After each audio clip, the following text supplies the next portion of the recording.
Just a question of protecting it from sun and dust. How could I get along without you, Wayne? How can I ever repay you? That's all, darling. Remember, Harlow expects me at 6. Oh, can't we forget about Harlow? He says it's important. Well, I have to show him some consideration, don't I, darling? After all, he is my husband.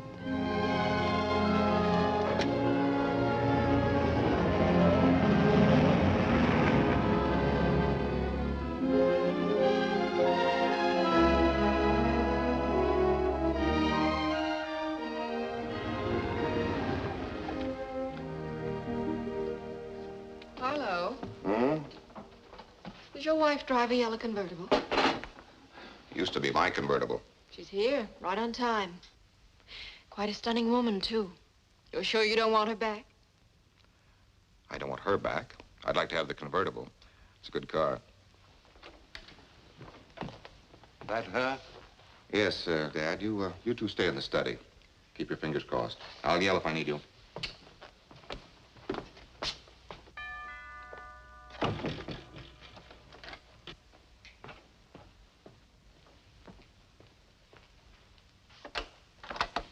Come in, Carolyn. It was sweet of you to invite me. Well, what have you been up to these days, Harlow? Working? Care for martini? Love one. I've been reading about you in the newspapers lately. About me? About the Carol and Grant Art Studio. One columnist in particular seems to be giving you quite a lot of free publicity. Writes for the Daily Chronicle. It's Wayne Vincent. Yes, the studio really owes a lot to Mr. Vincent. And not just from his plugs and his column, either. You might call him a silent partner. Do you employ him? In a way, yes. As you know, art critics don't make much money. So on the side, for a small fee, Mr. Vincent helps me select the right paintings for the right prices. Carolyn, I'll get to the point. No doubt you're wondering why I asked you here. Naturally. I want a divorce. Harlow, I seem to recall a certain day, almost 2 years ago, when you and I agreed that our temperaments just wouldn't make for a happy marriage. At that time, I suggested divorce myself. You were the one who wanted this arrangement for living separately. Well, it seems simpler that way. Besides, I never dreamed I'd want to marry again. Sounds like you're in love. Can you think of any reason why I shouldn't be? Yes, I can think of one reason. What's that? You're already married. That's why I'm asking you to divorce me. But Harlow, I'm quite happy with our present arrangement. You know, I've been reading the papers, too. Your company seems to be expanding by the day. Now, why should I agree to a set alimony when under the present arrangement, my own income expands with yours? We're not living together. Yet I pay the bills as if we were man and wife. We are man and wife. Perhaps you're lonely, darling. Perhaps you'd like me to move back with you again. Perish the thought. The only way you can perish that thought is to pay for it. I am paying for it. And you'll continue to pay for it on the 1st of every month. Carolyn, when a man pays for his freedom, he'd like to enjoy that freedom. But Harlow, the courts don't allow two parties to just agree on a divorce. Why, it's done all the time. Well, it won't be done this time. I have no intention of suing you. You'd look pretty silly in court, Harlow, darling, trying to tell the court you'd like a divorce just so you can marry somebody else. Suppose I offer you the same percentage in the future that you're getting now. But that doesn't make sense, dear. Why should I even bother with a divorce if I can't better my present arrangement? How much better do you want it? Same percentage plus $200,000 cash settlement. 200? Where would I get that? I'd have to sell half the firm. Why don't you sell your father's half? He's getting old. It's time the old buzzard retired anyhow. Why? That's the most expensive martini you ever threw away, Harlow. It just cost you another $100,000. Harlow, losing your temper won't help any. Is this the young lady who changed your mind about marriage? Yes, Louise Nelson. I'm sorry I didn't meet her before I met you. But you didn't, darling. She's cute, Harlow. I'm surprised you don't think she's worth enough to warrant offering me a reasonable settlement. I did offer you a reasonable settlement. Carolyn, if you'll accept his offer, I'll add my check to it. $30,000. $30,000. That's not a settlement, Pop. That's a tip.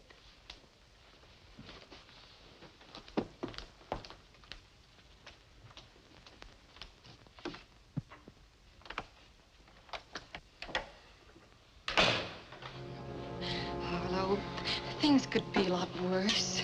Suppose you had to live under the same roof with her. I might wind up killing her. Don't say that. Don't even think it. Well, you can't blame him for thinking it. Any way you look at it, that woman's a witch. And no matter how you spell it.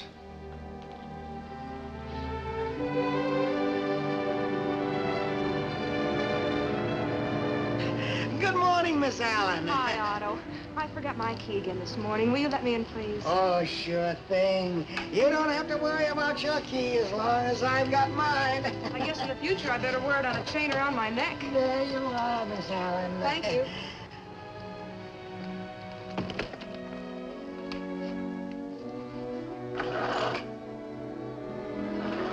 Carolyn, it's me.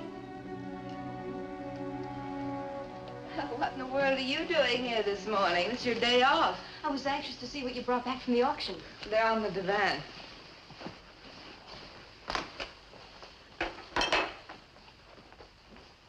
Oh, it's lovely. Who did it? Young chap just out of art school. Mr. Vincent heard about him on his last trip to San Francisco. We got it for $75. Mr. Vincent thinks we can sell it for $300. Carolyn, it's an Albert Rene. Huh? For only $500. Must be worth 1,000. Listen to what art critic Wayne Vincent writes about us today. Your columnist has just learned that the Carolyn Grant studio out Beverly Hills way will next week show a collection of Albert Rene originals, which should create quite a stir among art lovers. One painting, a seascape of realistic tone and color, is rumored to be one of Rene's best. We shall be eager to study this fine painting, which Rene has so aptly called Gray Sea at Dawn. With a review like that, you should sell it for more than 1,000. 1,600.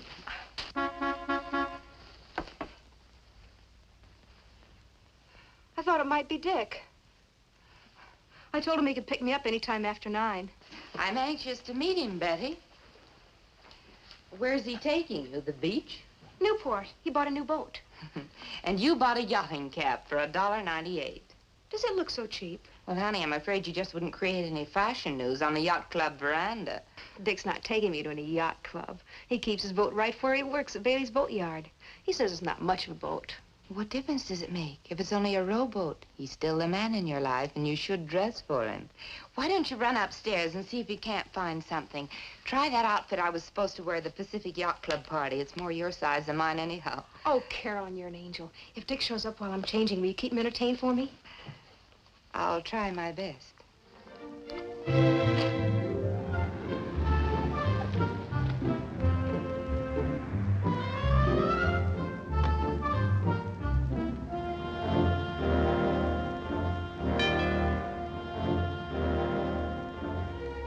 Carolyn? Take your time, dear. I'll get it.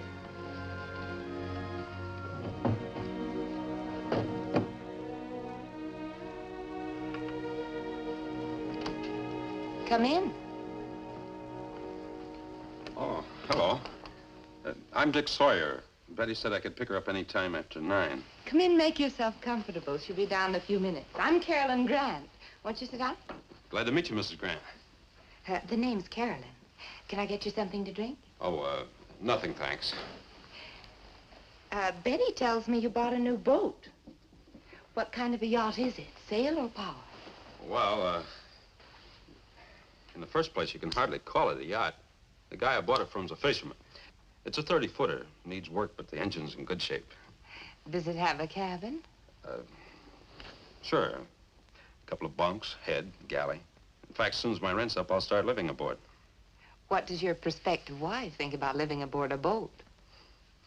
Betty doesn't go for it at all. We'll spend a honeymoon cruising around the island, but After that, we'll just be using the boat on weekends. Betty wants to find a little house someplace.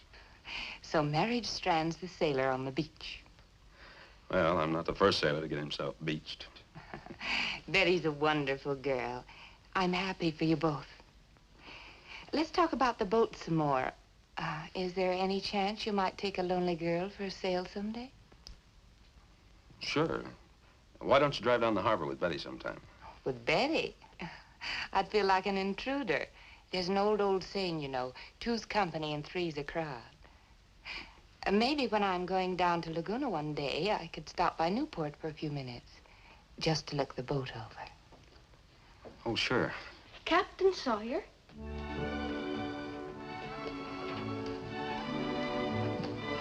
Wow. Say, yeah, the way you're decked out, you should be going aboard Mr. Van Astorbilt's 90-foot yawl. Where do you see the tub I'm taking you to? He calls it a tub and names it Betty the Second after me. I ought to give you your diamond ring back. Good. I'll turn it in on a new anchor. It is your new anchor. Looks like you're hooked, sailor. You bet he is. Thanks, Carolyn, for everything. See you tomorrow. Goodbye, and have fun, you two. Bye-bye.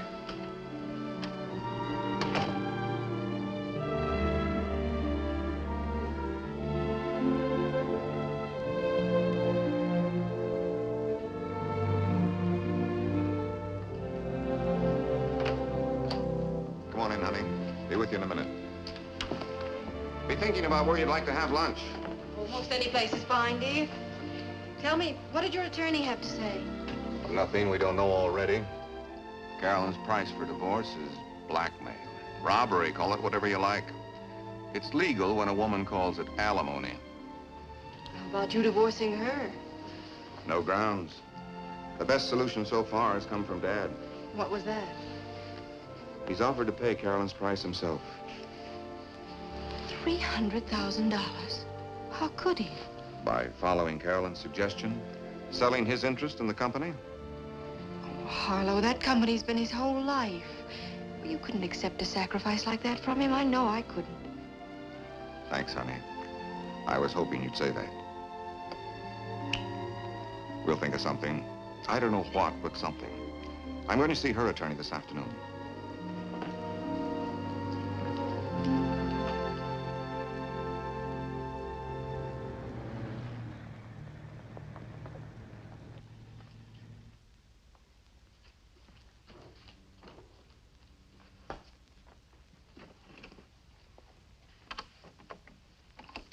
Morning, Beth. Hi. Well, I'll be on my way. The studio's all yours. I left a well-stocked refrigerator and grocery cabinet. You won't even have to go out to the market.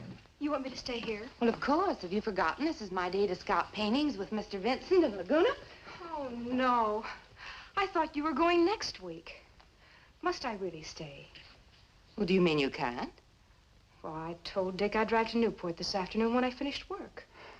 Well, I guess I'll just have to stay myself. I was expecting some people in to look at the Renee paintings. I just can't put a close sign on the door. Of course not. And if I don't get to that Laguna exhibit, Oh, Betty, couldn't you possibly postpone your date with Dick? I'm sorry for the misunderstanding. But after all, you did lead me to believe you could take over for me. I know. I will. I'll make it up to you. Thanks. Mind if I put in a call to Newport? Of course not. Don't be silly. And tell Dick I'm very sorry for the misunderstanding. Oh, I'm late. I was supposed to pick up Mr. Vincent at 9. If he calls, tell him I'm on the way over. And thanks a million.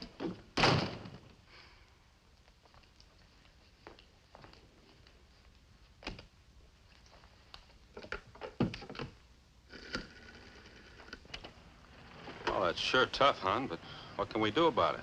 If you gotta work, you gotta work. What do you mean, take some other gal out?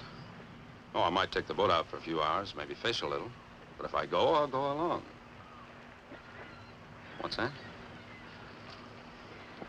Sure. Sure I love you. Bye, hon. Thanks for the use of the phone. Don't mention it.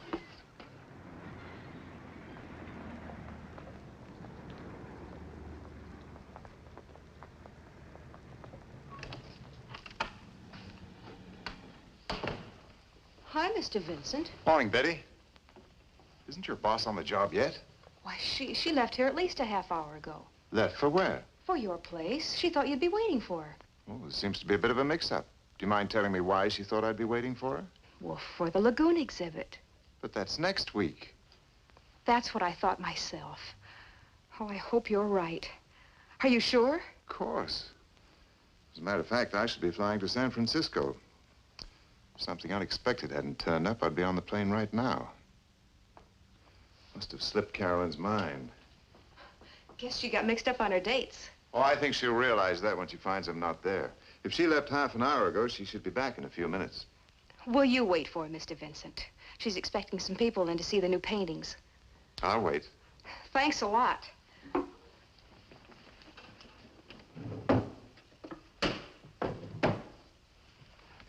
Bye, Mr. Vincent. Just tell Carolyn I went to Newport after all. She'll understand.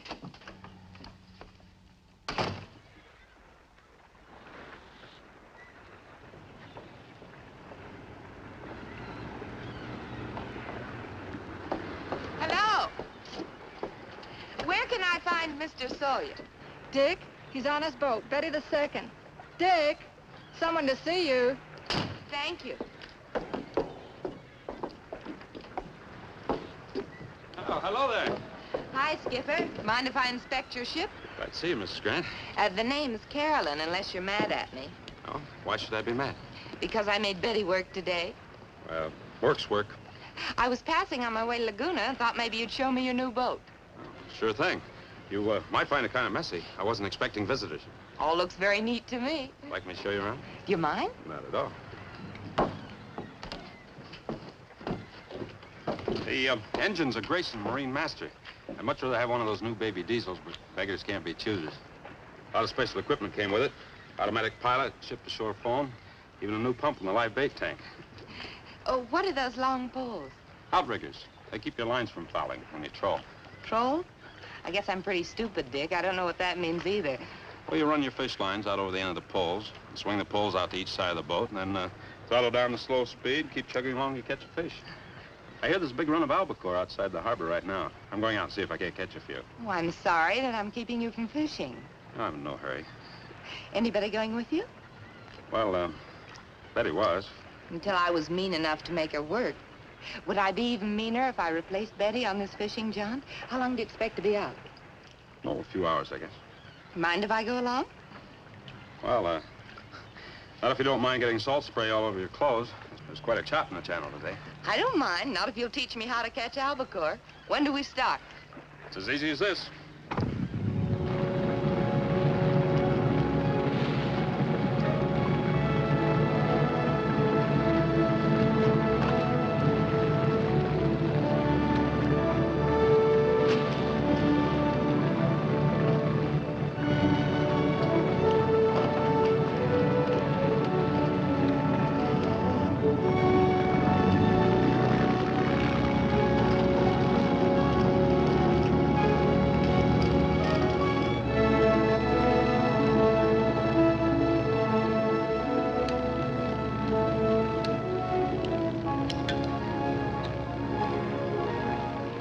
Thanks, Dick.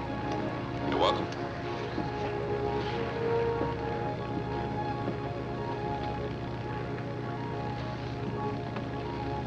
You know what I've been thinking, Dick? What's that? That I'm guilty of a complete breach of yachting etiquette. Why didn't I bring a bottle of champagne? It's customary, isn't it, with a new yacht? Well, for a new yacht, maybe, but for a tub like this, you just bring along a can of beer. I didn't even bring that. How are we going to toast the new boat? Well, if you want a toast, there's a bottle of bourbon in my first aid locker. I keep it there in case a snake bites. Help yourself. You'll also find ice and glasses. Just scout around below. Be right back, Captain.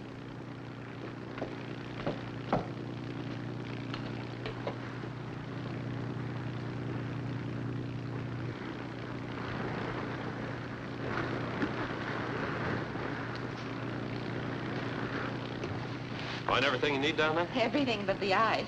Oh, it's in the locker under the galley sink. I'll get it for you. Oh, is it safe for you to leave without anybody steering the boat? Somebody is steering the boat. Iron Mike.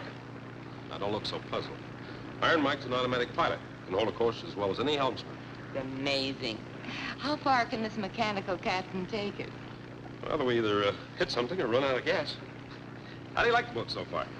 I like everything about it, Dick. I especially like Iron Mike.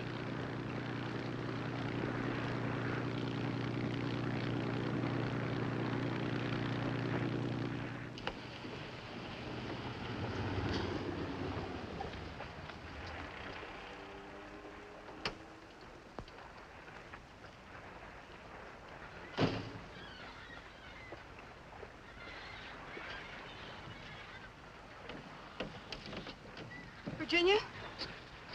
Hi, Betty. Thought I might be able to catch Dick before he went fishing. When did he leave? They left an hour ago, Dick and the lady. Did they say when they'd be back? No, they didn't say. Thanks, Virginia.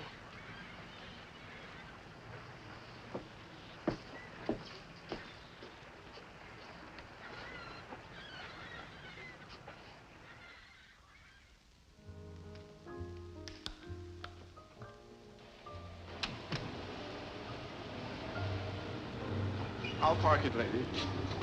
About how long do you think you'll be? Only a couple of minutes. We're picking someone up. Can I just leave it here? I'll be fine, miss. I'll bring him right out, Louise.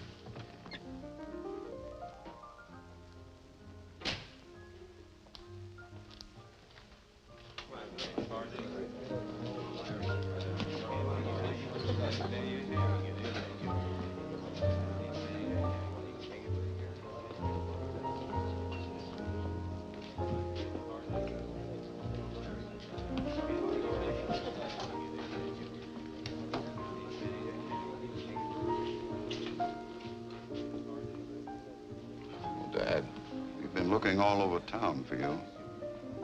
how did you happen to look here? We got tired touring all the bars. We started to phone. Louise is outside. We've been pretty worried. I've been pretty worried myself.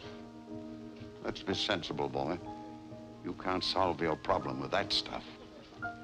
Then how can I solve my problem? You tell me.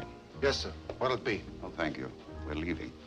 I hate to have Louise see you like this, but you kept her waiting long enough. You said it, Dad. I have kept her waiting long enough. Oh, let's face it. Carolyn isn't going to give me a divorce. We all know it. Can I ask a girl like Louise to wait forever? You know I can't. The sooner she gets out of my life, the better.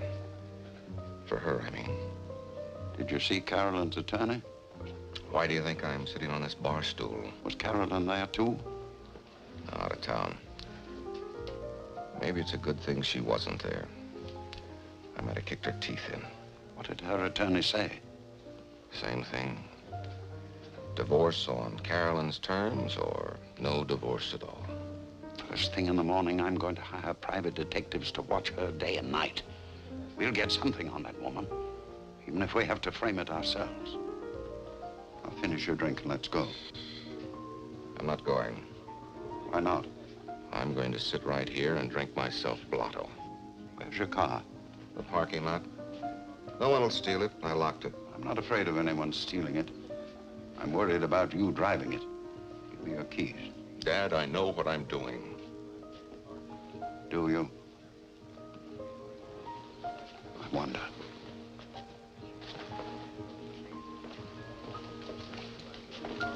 Sandy, fill it up, will you?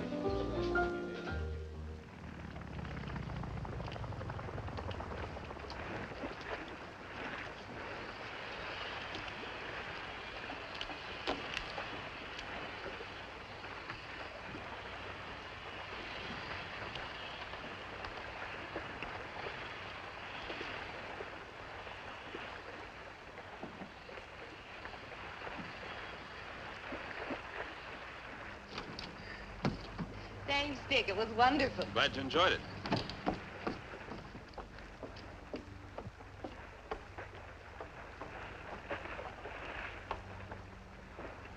Too bad we have to say goodnight, but at least we don't have to say goodbye. Don't we? There's a dinner dance at the yacht club next Saturday night. It's formal. You'll have to wear a tuxedo. But it'll be a grand time, Dick, just for the two of us. You will take me, won't you? How can I? Why not? Well, because. The first reason, I think you forgot something. You're married.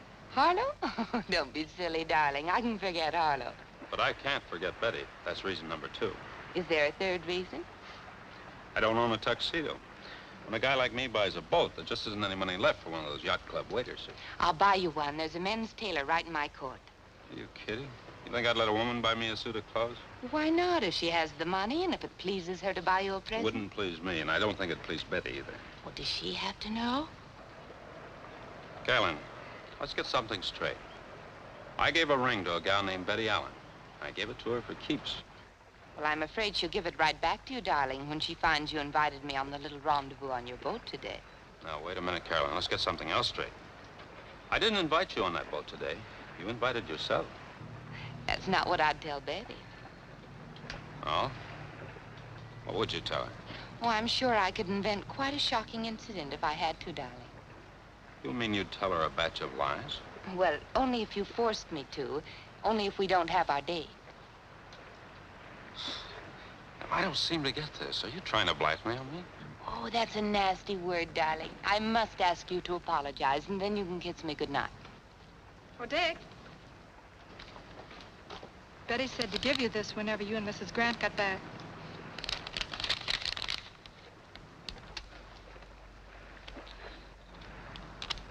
But why, Virginia?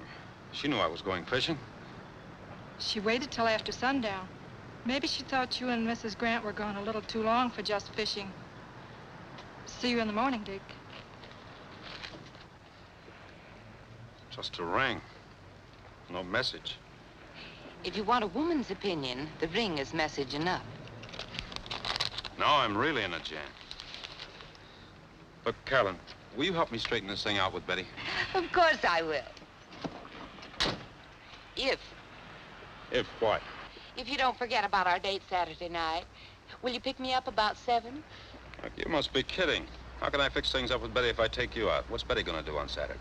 Oh, I'll see that she has to work at the studio all weekend. Kiss me goodnight. Carolyn. You know, I spent 6 years in a merchant marine. And I ran into an awful lot of no-good women in just about every part of the world. But I never once ran into one like you.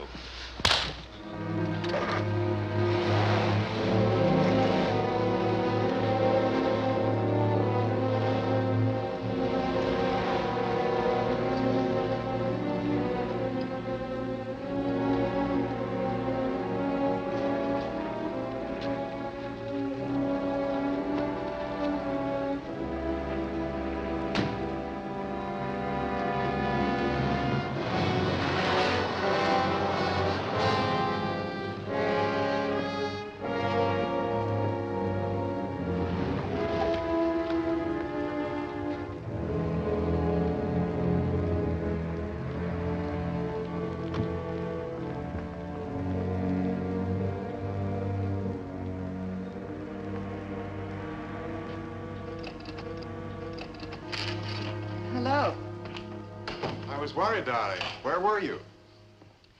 I don't suppose Betty came back here, did she? Yes, she was here earlier. She seemed quite upset. What happened between you two? What did she tell you? Oh, nothing, but it was obvious that something had happened. She dropped by to pick up a few personal things. Said she wouldn't be back. That she was quitting her job.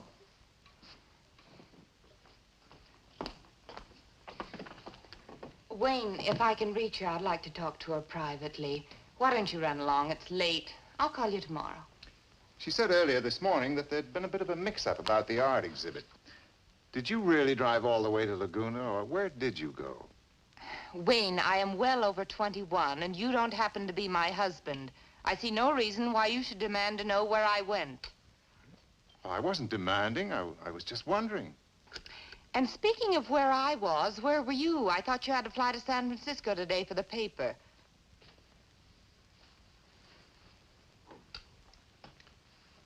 Carolyn, I've got some bad news for us.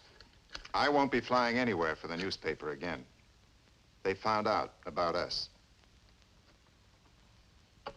About us? What do you mean? About my using the column to foster a private enterprise. Very serious offense in the newspaper business. They dismissed me without notice. Oh, don't worry about that, dear. With your talent, you can easily get a column into some other paper, and then we can just go on as before. Why don't you try the Star-Dispatch? They sell more papers anyhow.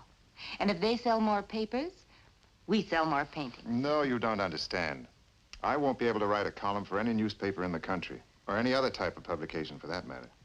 You mean you've been blacklisted? I'm afraid so. This really is serious. Without the help of your column, my sales are bound to drop. But I can still help you buy. Well, how much buying can I do if my sales drop off to nothing? We'll retrench, Carolyn. After all, we have one thing to be thankful for. We still have each other. But you have no job. What do you expect me to do, support you from now on? No, of course not. I can find some other work in another line, something not in the art field. Well, what else do you know except in the art field? What good are you to me if you work in some gas station? If I need my car washed, I will stop down at the corner. Good night, Wayne. I don't believe it. I lose my job, my career, my future in the art business, all for you, and now you throw me out. You never cared for me at all, did you?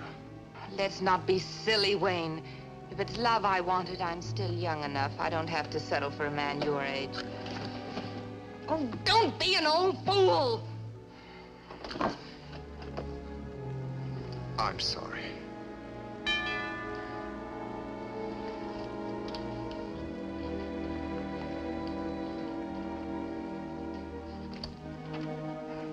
Come in.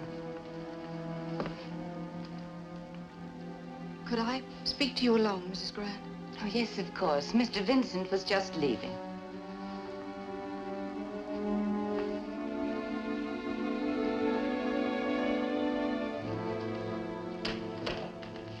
Will you please be brief? It's late. Yes, I know it's late, but well, I saw your lights, and it's most important that I talk to you. I'm sure you can guess why I'm here. To try and make you see that your present attitude isn't helping anyone, Mrs. Grant. Not even yourself. I'm quite able to look after myself, thank you. Must you take care of yourself at the expense of 3 lives? Your life, Harlow's, and who's the third person? Your own. You're young and attractive.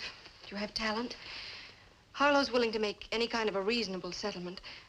I'm sure that with all that and your I own can freedom... take care of my own future in my own way. Good night.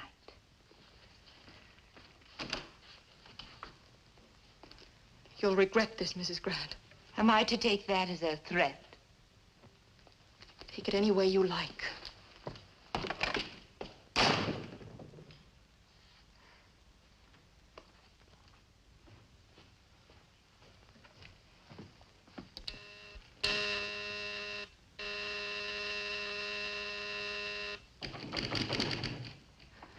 Who is it? Dick, I've got to talk to you. It's too late. There's nothing to talk about. There's everything to talk about. Now, look, It's honey. no use, Dick. We're finished. Ah. So you're not even going to give me a chance to explain? What's there to explain? Everything. In the first place, that woman's not worth you and I breaking up over. Apparently you thought she was. Oh, please, Betty. That's not true. Isn't it? Listen, honey, I was going to take the boat out anyway today. When Carolyn invited herself along, I didn't have any... She didn't invite herself. You invited her. Where'd you get that idea? Carolyn. She called me not 2 minutes ago. And told you I invited her on the boat. She also told me you invited her for a weekend at the island. Of course, invited might not be the right word. Honey, that woman's an out-and-out liar. I didn't invite her any place. Do you expect me to believe that? Sure I do. Are you going to take her word against the word of the man you're engaged to marry? The man I was engaged to marry. Just leave, Dick, and please don't ever come back. Maybe there's still a chance for you to lure Carolyn on your boat again. And no doubt you can. I know Carolyn. Yeah, but apparently you don't know me. If I ever get her on that boat again, it's going to be for one purpose only. To shove her overboard right in the middle of the Pacific Ocean.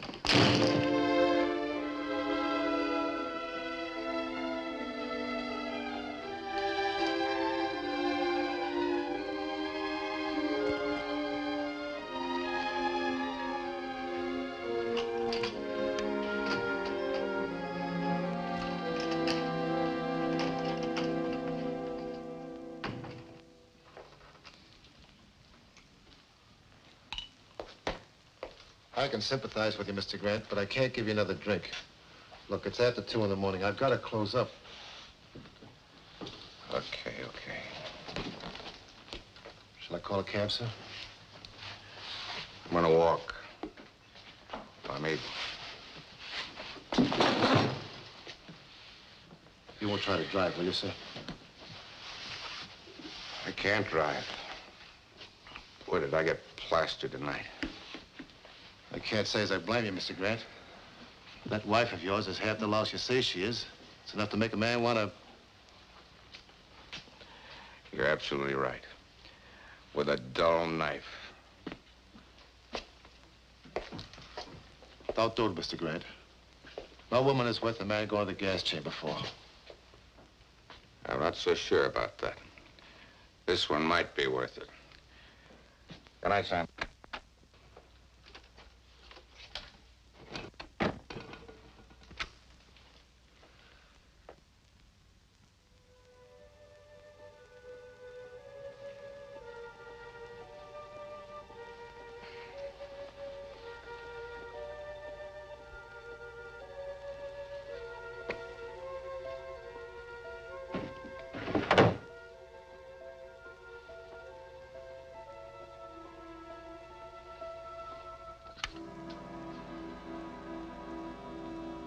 Betty, is that you?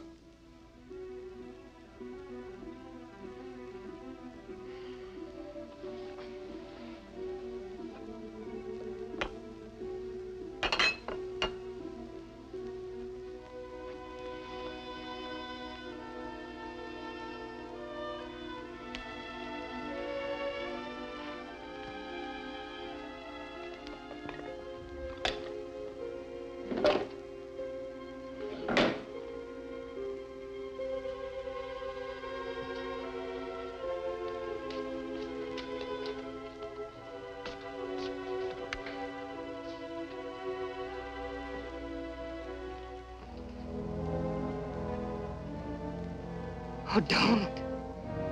Don't. Oh, don't do it!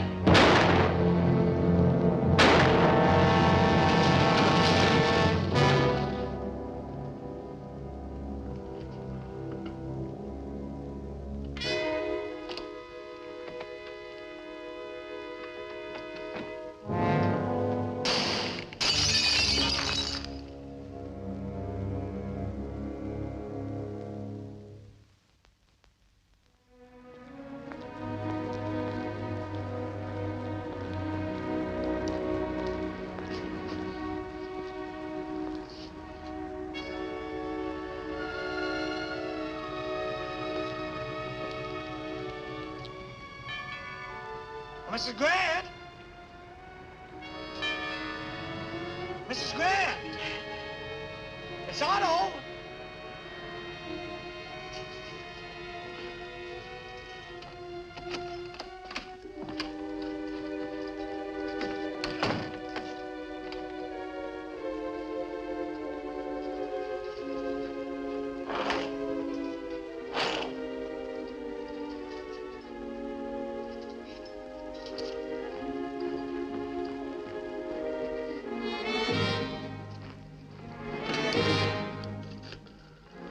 Hello, operator.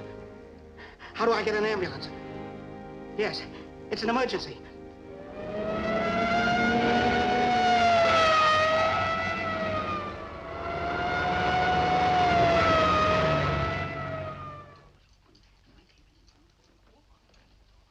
You want any more pictures, Lieutenant? I'll have to go out to the car and get some flash bulbs.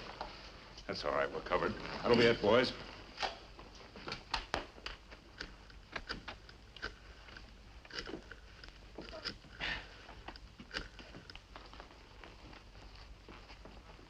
Hello, this is Lieutenant Colton. Put me through to Captain Hostetter, homicide. Teddy, here's the score. Full name's Carolyn Ellenson Grant, age 29, married, but she hadn't been living with her husband for 2 years. They didn't get along together. Sure, I'll talk to the husband. Name's Harlow Grant, connected with some local chemical company. I got his home address from the man who found the body, Otto Peterson. He's the janitor here. Caretaker, sir. Oh, caretaker. Anyhow, he also gave me the address of a young woman named Betty Allen. Seems she worked for Mrs. Grant in the art business, but they had a disagreement. And Betty Allen quit her job. Sure, I'll talk to her. I sent Wells to pick them both up, the husband and the Allen girl.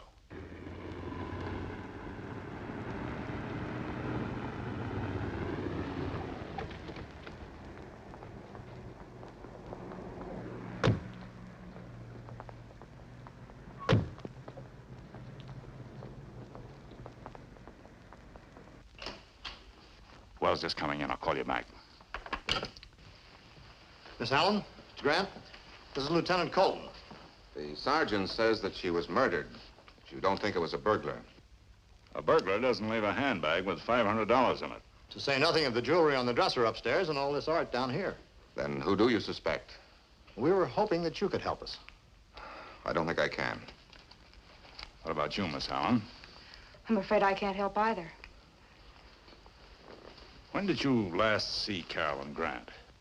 Well, about a week ago. She stopped by my house for cocktails. And you, Miss Allen? Yesterday morning. The caretaker says that you came around here and quit your job last night. I did come here in the early evening, but I didn't see Carolyn. She'd gone to Lagoon and she wasn't home yet. So I left. As I was leaving, I saw to the caretaker and I told him I was quitting. Why were you quitting? To get married. Are you sure about that, Miss Allen? The caretaker said you were upset. You and Mrs. Grant didn't quarrel, did you? No, of course not. We were always the best of friends. Miss Allen, how long have you been engaged? About almost 5 months now. Don't you have an engagement ring? I do, but it's at the jeweler's now. I lost a small stone. I haven't told Dick about it yet. Mm-hmm. Mr. Grant, your wife died shortly after 3 a.m. Her watch stopped. It broke when she fell down the stairs. Well, I thought you... You mean she was killed by a fall? She was killed by a gun. And we're going to have to ask both you and Miss Allen to prove where you were at 3 a.m. In other words, I have to produce a witness for that hour? Exactly. Where were you, Miss Allen? At my apartment. Alone? No, Dick was with me till almost 4, and then he drove back to Newport. He lives in Newport. Yes, he lives on his boat at Bailey's Boatyard. If we should have to talk to him, Miss Allen, I promise not to disclose the secret of your missing engagement ring. So you can entrust us with his full name. What is it? Dick Sawyer. Richard Sawyer.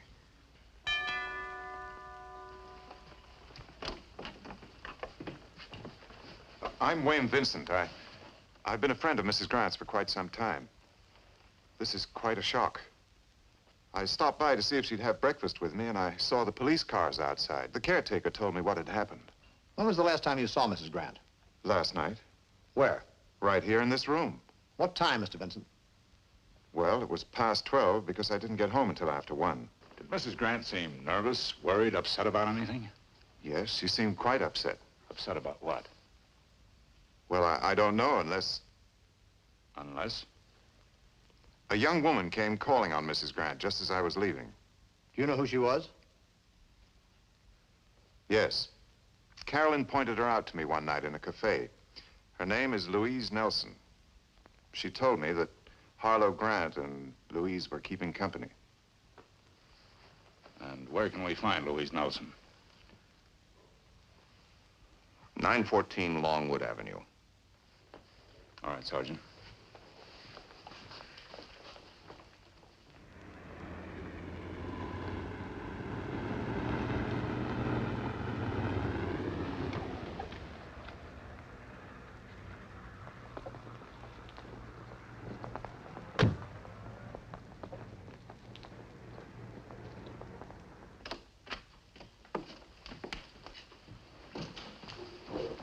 Lieutenant's upstairs.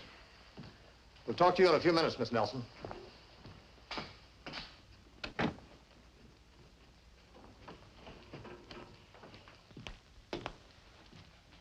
Find anything?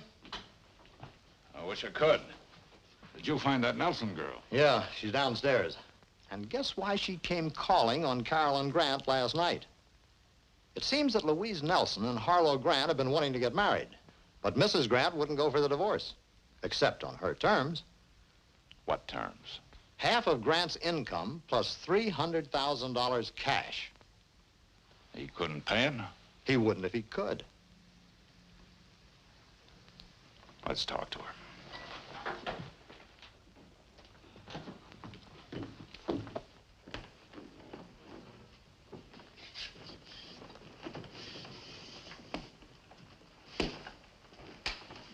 Miss Nelson, I understand you came here last night to ask Mrs. Grant to divorce her husband. Yes. What time did you leave? Well, I don't remember the exact time. It was after midnight. She put me out almost as soon as I came in. Were you angry? That woman would make anyone angry, Lieutenant. She was greedy and vicious. Miss Nelson, do you own any kind of pistol, revolver, automatic? No. Why do you ask? How about you? Own any firearms? Well, yes. As a matter of fact, I have a small collection of handguns. Early dueling pieces, derringers, things like that. Anything modern? Cartridge gun? Foreign makes, early automatics. Mr. Grant, did you come here yourself last night? No. I was in a place called the King's Tavern, getting myself plastered. Did a good job of it. Meaning that you stayed till closing time? And until I woke up in my car in the parking lot. About 5 o'clock this morning. Well, Mr. Grant, I'll have to ask you to come along with me. Where? King's Tavern. It'll be all right, Louise.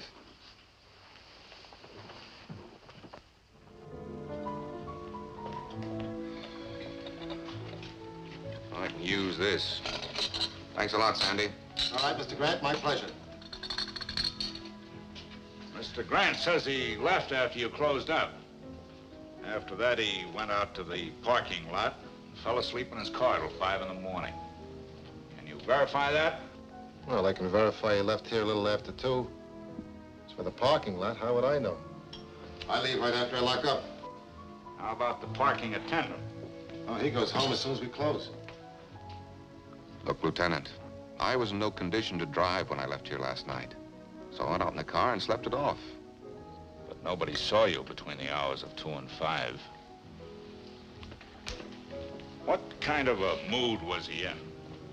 Happy drunk, sleepy drunk, fighting drunk? What? Well, I guess you'd call it a bit of drunk.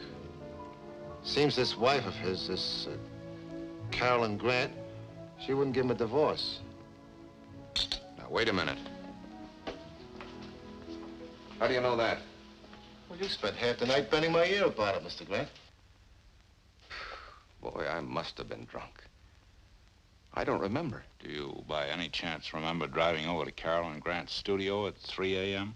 Look, I told you before. I didn't drive anywhere last night. Where did he say he was going after he left? He didn't say. All he said was... Said what? Well, I guess he was kidding. Kidding about what? About getting rid of his wife. With a dull knife. Sandy, I might have said it, but I didn't mean it. Well, I know that, Mr. Grant. What else did he say? Well, when I told him that no woman was worth the man going to the gas chamber for, he said, I'm not so sure. Maybe this one is worth it. Was his wife killed with a dull knife? With a gun. Let's go down and take a look at your collection, Mr. Grant. I may want to show it to a friend of mine downtown. He's quite a collector himself. Works for the police department. Bureau of Ballistics. That's fine. Call me again. Yeah. What's the report from ballistics? Carolyn Grant was killed with a .25 caliber automatic, German make, pocket Mauser. Fires a special cartridge. Very few of them in the country. Sounds sort of like a collector's item. I never owned a gun like that in my life. You could be telling the truth. How do we know? We haven't found the murder weapon yet. Do you still intend to hold me? Yes, for further questioning. You had a motive. You can't prove where you were at the time the crime was... Homicide, Hostetter. Who? Say that again. Yeah. Oh, we'll be over at the DA's office in a few minutes, thanks. Well, how do you like it? Somebody out there in the anteroom wants to confess to the Carolyn Grant murder. Louise Nelson? No. Someone we never even thought of. His father. Why, that's ridiculous. He didn't do it. How do you know? But he couldn't. You're released, Mr. Grant. We can't hold you for a crime that somebody else admits to. All right, Sergeant. Come on, Grant. Wait a minute. Do you really believe that? And goodbye, Mr. Grant.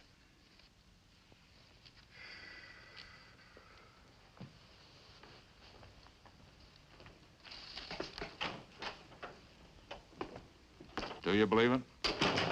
I doubt it.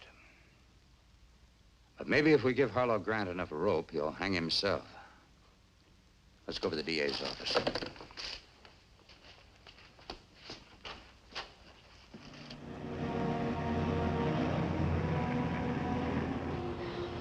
Harlow, there must be something we can do to help your father.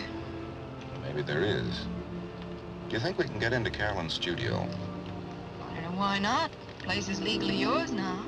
I mean, do you think the police will let us in? I think so. They turned the studio upside down, but they finished about noon. I heard the police captain tell somebody it was all right to let the caretaker have his key back. Drive there, will you, honey? We'll ask the caretaker to let us in. Why? Well, for one reason, I want to dispose of Carolyn's personal belongings. For another, I think we ought to pack the art stuff and get it ready to move. Both of those reasons are honest enough. They ought to be good enough for the caretaker.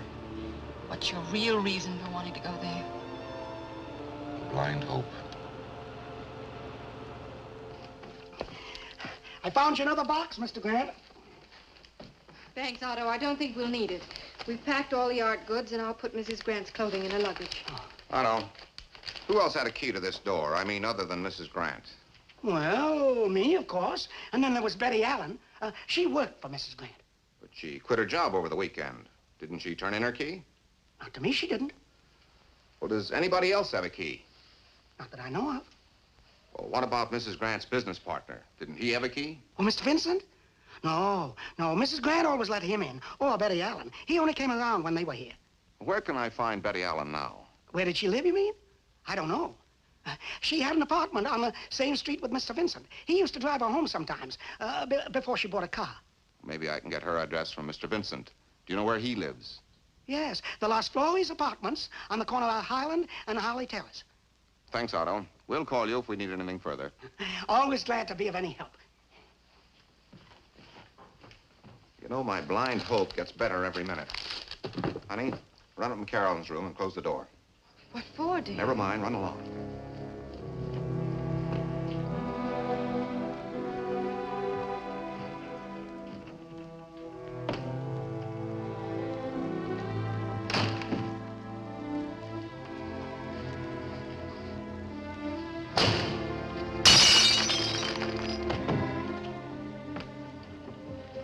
Harlow, what on earth was that?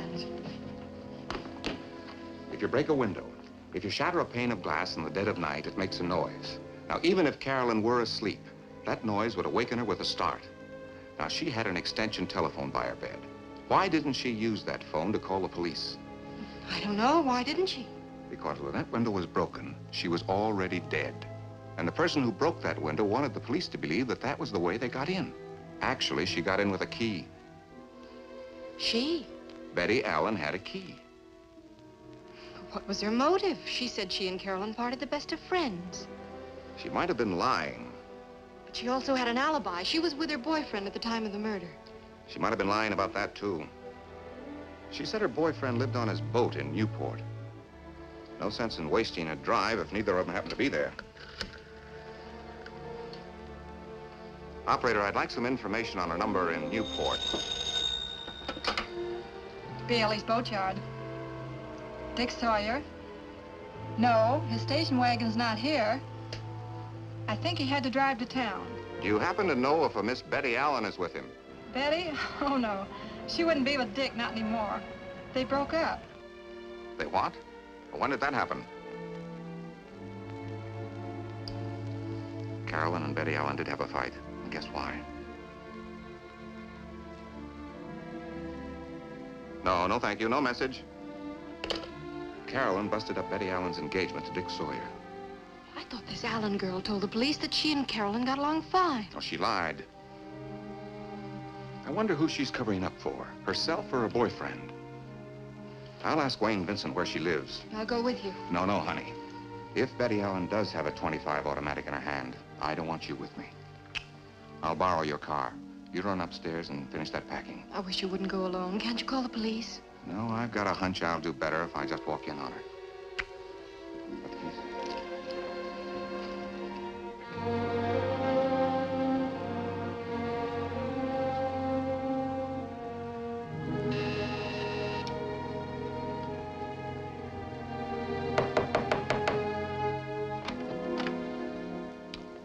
Hello, Grant. I was wondering how I might contact you. Oh? What did you want to contact me about? Well, as you know, I was Mrs. Grant's business partner, and a few of the little paintings over at the studio happen to be my own personal property, and I'd like to get them back. You can stop by my home.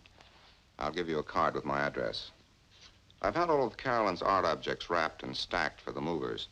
They're going to pick them up the first thing in the morning, transfer them to my home.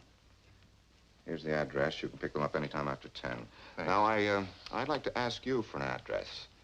The caretaker at the art studio said that you might help me find Betty Allen. Oh, yes, she's at the Fairview Court. Naturally, I always think a man's innocent until proven guilty, but the last news flash I heard on my radio said that you were still being held as a suspect. Yes, I've been released. They're now holding my father. You mean for what happened to Carolyn? Oh, surely they don't think... They may think he's guilty. I don't. He only confessed because he thought he might get me off the hook. Your father confessed? His confession won't mean a thing when they start asking him to back it up. You see, in the first place, my father's never shot a gun. He doesn't even know the make or caliber of the murder weapon. But the police know? Well, from the ballistics report.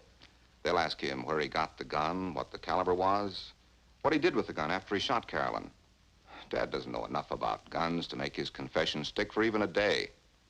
You say that Betty Allen is at the Fairview? Mm-hmm. It's across the street, apartment 2C. Do you mind if I ask why you're going to see Betty Allen? You may ask. I don't have time to answer.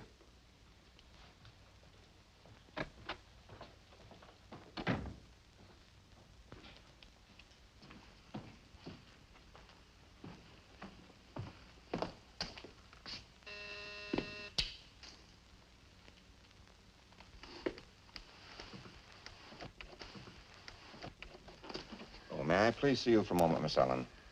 Well, I was expecting somebody. All right. I see you haven't gotten your engagement ring back from the jeweler's yet. That is the story you told the police, isn't it? Just what are you trying to imply? That your ring never went to the jeweler's at all. That you put it in an envelope, gave it to the girl at Bailey's boatyard, asked her to give it to Dick Sawyer when he returned from his little fishing trip with Carolyn. Are there any other lies you care to accuse me of, Mr. Grant? Lots more. You said that you had no quarrel with Carolyn. That was the biggest lie of all. You quarreled with her over this fellow Dick Sawyer. She broke up your engagement with him. That's why you quit your job. That's why you killed Carolyn. I what? You've been caught in your own lies, and you know it. It's about time you started telling the truth. You did kill Carolyn, didn't you? Hey, take your hands off her. Dick. So you're both in on the murder. Hey, honey, who is this joker? What's he talking about? Harlow Grant. He's her husband. He somehow found out I lied to the police. Well, then why not start telling the truth? Well, that's what I advised her. Guess I was afraid to admit I lied. Will they prosecute me for it? Well, I don't know, honey, but being prosecuted for lying isn't nearly as bad as being prosecuted for murder. Then she admits that she was lying. But not for herself. For me, she thought I killed Carolyn. Oh, not really, Dick, but I did know you left here mad enough to do something. I tried to stop you. I talked to her on the phone from Newport a couple hours ago. We got the whole mess straightened out.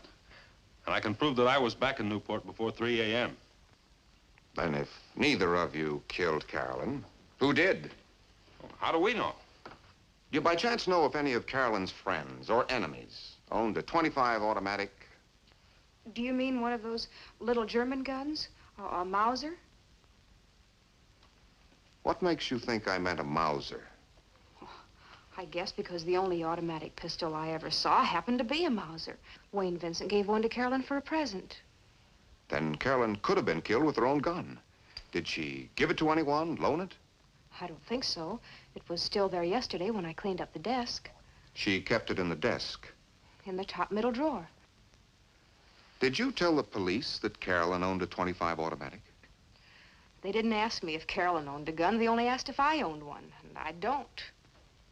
And if Carolyn were killed with her own gun, whoever killed her knew where that gun was kept. Now, don't start accusing Betty. Other people might have known where that gun was kept. That's quite possible. The police will be interested in 2 facts. Betty knew where the gun was. She has a key to the studio. I don't have a key. I did have, but I left it there when I quit. You left it with the caretaker? No, I left it with Wayne Vincent. He stayed at the studio yesterday while Carolyn was supposed to be in Laguna. Then Wayne Vincent had a key last night. He had your key. I guess so, unless he gave it to Carolyn or to the caretaker. Did Vincent know where Carolyn kept the gun? I suppose so. He used the desk quite often. Wayne Vincent had a key. He also had access to the gun. Can you think of any reason why he might want to kill Carolyn? Not unless she messed up his life. Like she almost messed up ours. Well, thanks for everything. Thanks a lot.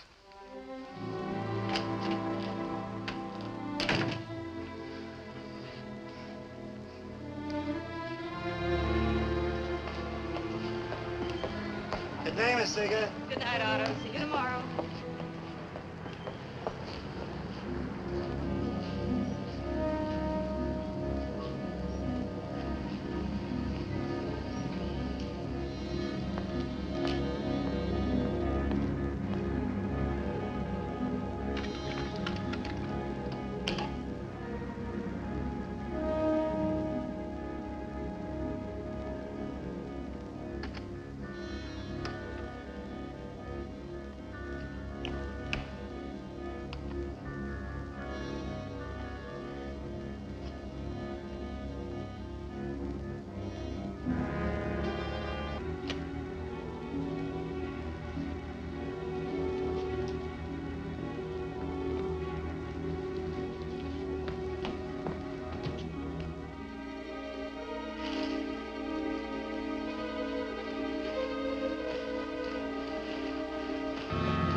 Hello. Oh. I didn't realize there was anyone here. You scared me. You scared me. I thought I'd locked the door. Oh, you did lock it. But as Mrs. Grant's business partner, I have a key, too. A few of these artworks happen to be my own, and I just dropped by to pick them up. I'm not stealing anything, I assure you. Or am I stealing these? Mr. Grant asked me to gather up his wife's things. I hope I didn't disturb you. I'll just take a few minutes, and then I'll go. You're not disturbing me in the least. If you don't mind, I'll go on with my job. Mr. Grant's calling for me in just a few minutes.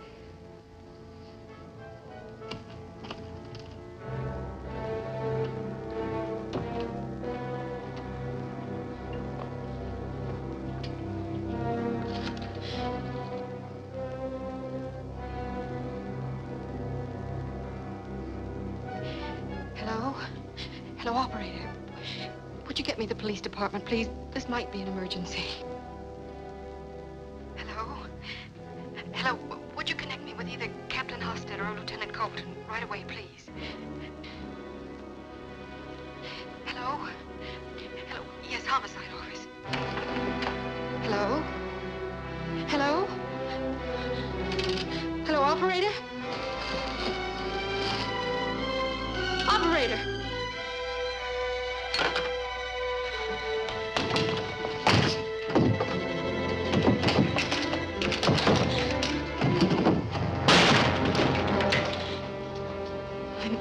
I meant it when I said Mr. Grant will be here any minute. My car's outside. If we should meet him, remember, this will be in my pocket. Tell him to get into the car with us. He can drive. If we don't meet him, you can drive. Where? I'll decide the destination. Tell him you'll be right down. Harlow, come in!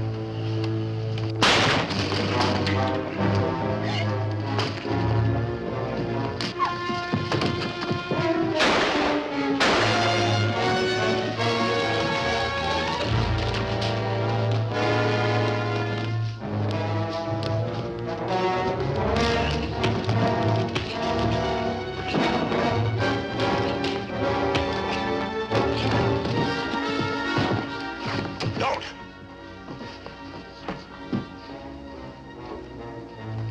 I'll kill her if you make one move. She's standing right where Carolyn stood. Do you want to see her fall down the steps like she did?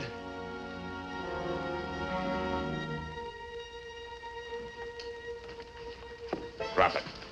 All right, Vincent.